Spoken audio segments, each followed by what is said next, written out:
Call to order the City Council meeting for the City of East Grand Forks for Tuesday, February 5th, 2019. It's now 5 o'clock. City Clerk, please call roll. I don't know if the mics are on. You want to flip the switch over there? It should be up in here on one side of your computer. Okay. They can give it a second. There they are. Okay. Mayor's on anyway. Okay. Mayor Steve Gander. Here. Council President Mark Olsted. Here. Council Vice President Chad Grassel. Here. Council Members Clarence Vetter. Here. Dale Helms. Tim Riepel. Here. Tim Johnson. Here. Mark Demers. Present. Does the term quorum please stand for the Pledge of Allegiance? Pledge allegiance to the flag of the United States of America and to the republic for which it stands, one nation, under God, indivisible, with liberty and justice for all.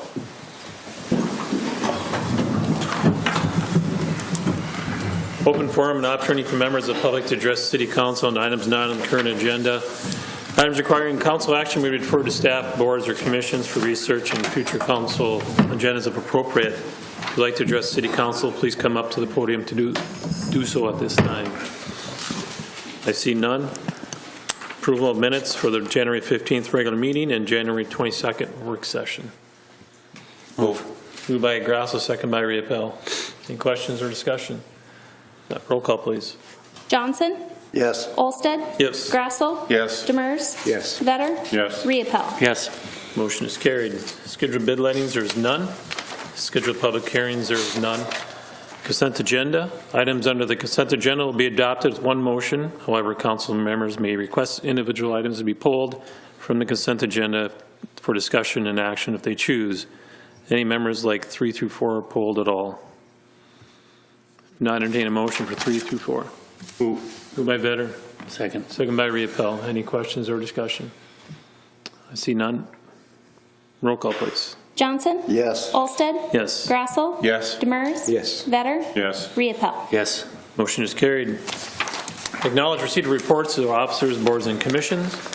Organizational and regular meeting minutes of Water, Light, Power, and Building Commission for January 3rd, 2019. Communication, there's none. Old business, there's none. New business, number 6, consider approving the request to start the hiring process to fill the Park and Recreation Specialist for the Parks and Recreation Department. Move. Moved by Grasso. Second. Second by Riepel. Any questions or discussion? I see none. Roll call, please. Johnson. Yes. Olsted. Yes. Grassel. Yes. Demers. No. Vetter. No. Riepel. Yes. Motion is carried. Number 7, consider adopting resolution number 19-02-13, approving the hiring of Jack Croker as a truck driver and place him on salary of $18.39 per hour. Move. Moved by Johnson. Second. Second by Vetter. Any questions or discussion? See none, roll call, please. Johnson. Yes. Olsted. Yes. Grassel. Yes. Demers. Yes. Vetter. Yes. Riepel. Yes. Motion is carried. Number 8, consider adopting resolution number 19-02-14, approving the layoff of the firefighter 2 position due to the ending of the SAFER grant funding. Move. Moved by Riepel. Second. Second by Johnson. Any questions or discussion? I see none. Oh, Mr. Demers, sorry. Thank you, Mr. President. With the SAFER grant, is that going to be up for application again in the near future, or is that completely off the table? Chief Larson, you want to address that?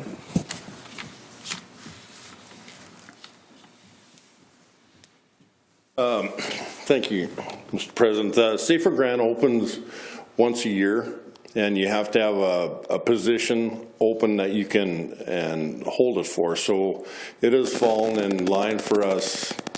I believe this is the 3rd one we've had now where we've had a position open. If you fill a position before you're approved at the SAFER grant, and it takes about 6 months to find out, then you can't use that position to hire. So it'll open again, I believe, not until next year sometime.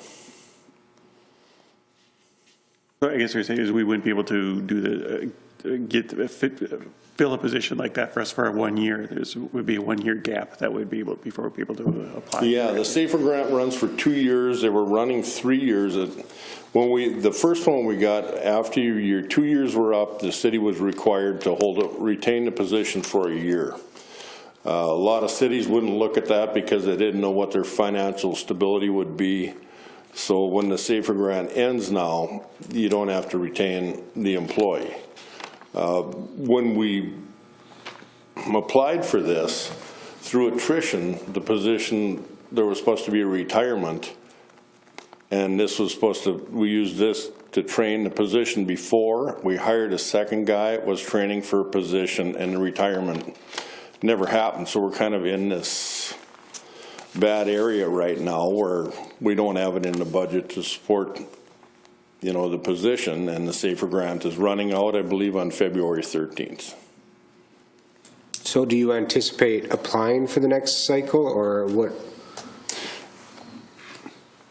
If it works for us, if we apply, we don't apply unless we think we can retain the employee. So if we were to apply for a SAFER grant and have that position for 2 years and we don't foresee being able to hire that employee, we don't normally do that. We don't like the position that we're in right now of having to let an employee go, and it happened. So we look at it every time the grants come available. The grants for fire departments are the Aid to Firefighters grant, or we get equipment off. We normally apply that every year. If the SAFER grant looks like it's going to work well and benefit the city, then by all means we do. They pay wages, benefits, everything for that employee for 2 years. So. Right, but like you said, if we're caught in a cycle of 2 years and then having to release someone that we've invested back in, is there a cost that you guys have affixed to training, equipping a new employee? There is, and that's variable right now. The numbers statewide are coming in at about 16,000 if you're buying them gear and all the training involved to bring them up. For a full-time employee, they have to be a minimum standard by the state of North Dakota at Firefighter 2, and EMT is required for us in the city, and we usually push hazmat technicians, so they have to be brought up to whatever level the paid men are for that. And that can be different in every city. Right, so there's quite a bit of training time and energy and cost involved in bringing these guys on. It'd be nice if they would last, or if we could figure it out so that we could keep them on, like you said, through attrition or whatever. So yes, absolutely, and that's we don't apply every time on the SAFER because of that, because of what you do get into them and the uniforms and everything else that goes with it. So, okay, thank you. Okay. Anybody else have anything? I do have one question, and we would never ever put pressure on an employee considering retirement. I'm sure you've had some conversations with these individuals and have some sense of maybe keeping this younger one kind of in the wings if possible. Is that going on, or is that not really happening? Yeah, those conversations have happened. Mm-hmm. So when or where, I mean, it's kind of a fine line to walk, but Yep. we've had those conversations. Good. Thank you. Mm-hmm. Anything from anybody else? Not, roll call, please. Johnson? Yes. Olsted? Yes. Grassel? Yes. Demers? Yes. Vetter? Yes. Riepel? Yes. Motion is carried. Claims, consider authorizing the city administrative clerk treasurer to issue payment of recommended bills and payroll. Move. Moved by Riepel. Second. Second by Vetter. Any questions or discussion? Roll call, please. Johnson? Yes. Olsted? Yes. Grassel? Yes. Demers? Yes. Vetter? Yes. Riepel? Yes. Motion is carried. Mayor Gander. Just a few things. First of all, and you all might want to weigh in on some of this. We were unable to go to St. Paul for the legislative meeting due to weather, and we're working on an alternate date for that. And so please know that the group roughly the same group that was going to go for the conference that was held, will try to get back together and get down there. number 2, and I said there are 3, so y'all stay awake, please. Of course, the civil war in Somalia has gone on since 1991, and during that time, from then until now, over 500,000 people have died in that civil war.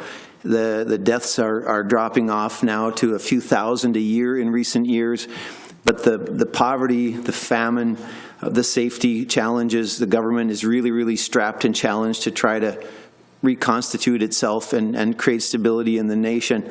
And consequently, as we are well aware, a lot of Somali folks have taken refuge here in our country and want to make it their home. And a lot of Somali folks have come to East Grand Forks for refuge.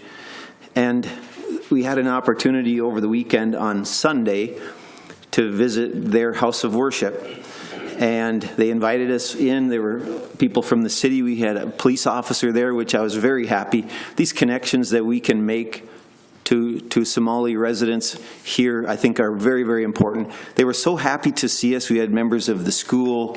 We had just a great cross-section. A couple of clergy from Christian churches were there. And the hospitality, the friendliness, they overstuffed us with food. They were so pleasant and smiley and wanting to shake hands and form friendships across these. And it really, hopefully, it won't be a divide for very long as to language barriers and some cultural differences and whatnot. So I was thankful to be there. They had met with me in my office a couple of weeks ago, inviting all of us to come to this. And so he introduced me as his friend to come up and say a few words, which I was honored to be a friend of the individuals there. And so I would hope, and I've said this and I'll keep saying it, of course we want our community to be one community of one group of people. Now, if they want to keep their customs and clothing and foods, by the way, their food is very good. Different flavors, which I was unfamiliar with, but super flavorful, enjoyable, tasty food. And of course, that enriches all of our lives. Having them in our community and sharing those cultural differences is a real enrichment for every one of us. So I hope we can all, in some way, develop friendships with folks in that community and slowly knit this to one community across all of those kinds of divides. That would be a really good thing. And the sooner the better. It'll happen. It's happened in our country. It's maybe taken 2 or 3 generations, and it happens. Let's see if we can do it in this generation. Let's see if we can get that done. It's really worth it. One last thing. Saturday, I got to participate in the Vintage Snowmobile show, and walking up and down the row, I saw a sled, about a 1967 Polaris, that looks like a clone to the first sled I ever rode. And I don't mean to bore you, but I got to tell a quick story.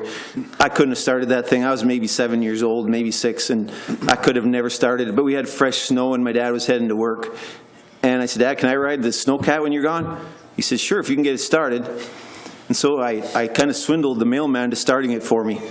And I drove it for hours, and my dad came home from work, and there were tracks all over, and the sled was not in the same place. And he said, what happened? I said, well, you said if I could get it started, I could drive it. Well, the mailman came by, and I told him that, so he started it for me. And I got to ride it all day. So there was a clone to that sled there, and I got to make that the mayor's choice. And I was big time, having flashbacks to my younger years. But thank you to everybody who puts on that program, everything from the earliest snowmobiles ever made, and of course some of the newer sleds were there, a lot of high-performance racing models and some family machines. And if you don't have an opportunity, or if you haven't had an opportunity, by all means, get out there and enjoy that. It's really a worthwhile gathering. Thanks. Mr. Vetter. I don't have anything, thank you. Mr. Riedel. It's nice to hear the mayor likes food, because next Wednesday you can come to the Senior Center for the Valentine's Day dinner. Tickets are in advance only, so please call Judy and get your tickets. Be lasagna or chicken Alfredo for you. That's it. Mr. Johnson. I just wanted to thank the Jason Stordal's crew for the nice work they've been doing here to get us through the snow. We're not quite done with it yet, but hopefully the equipment is as good as the men, and keep going. You're doing a good job. Thank you. Mr. Demers. Nothing tonight, thank you. Mr. Grassley. Nothing tonight. I have nothing tonight. Mr. Murphy. I just have one thing for the council members here. If you have not gotten back to our IT person, Corey Thompson, if you could please, and let him know what you might like for a tablet or what you might want to use. And we'll get moving with that. So thank you. Mr. Galston. Nothing at this time. Anything from the department heads? Mr. Larson. Yeah, I just wanted to say, I heard from the Polk County Emergency Management today. Jason's crew and Reed did a lot of work on that blowdown we had this summer, and it sounded like FEMA's gonna send a check out for about $39,000, so. That's good. Nice. Keith. Yes, I wanted to mention that there'll be a Green Step City presentation at the next Water and Light Commission meeting this Thursday at 8 a.m.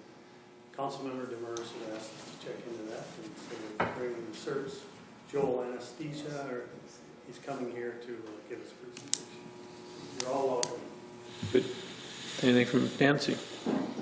I have two items. First one is we're 6 months into our new routes, and we have done a study to determine for transit how the new routes are going. From an East Grand Forks standpoint, I don't see any changes because ours are essentially based on some performance targets by the state. But we are going to be making some changes on the Grand Forks routes to make it quicker to get from East Grand Forks to the mall, to Altru, down to Choice. So hopefully those will get implemented. Seeking anyone's input if you would like to at least even look at the study. It is on the city's area transit website. And then the second thing is to kind of follow up on your snow, and Jason's doing a wonderful job. We are starting to receive some complaints about snow not being removed on sidewalks. And just a reminder to people that we do have a sidewalk ordinance that states snow will be removed within 12 hours, which is, we're kind of at the point now where that's getting difficult. So we're reminding people that if they can, to get the snow removed off their sidewalks, if and when possible, and to make sure that if they're on a corner that they come back and try to open those intersection corners so people can use them, because there are still people using sidewalks. And then as a reminder of those who are using the sidewalks, we're running out of places to put that snow. And every time we get more snow, we're getting more and more, and I think we're all ready for the snow to stop. So move what best you can, and hopefully we get to the point where we can start doing some snow maintenance and pulling snow off the berms so we have room for that sidewalk snow. So we're just asking that everyone kind of be understanding that we need to get snow off the sidewalks, and we're doing the best we can with what we're receiving. So just a quick, hope everybody can kind of get to the days where it starts to melt and the snow stops. So I think that would be helpful for everyone. So. Thank you. Mr. Galston, do you want to start with that first, or do you want me?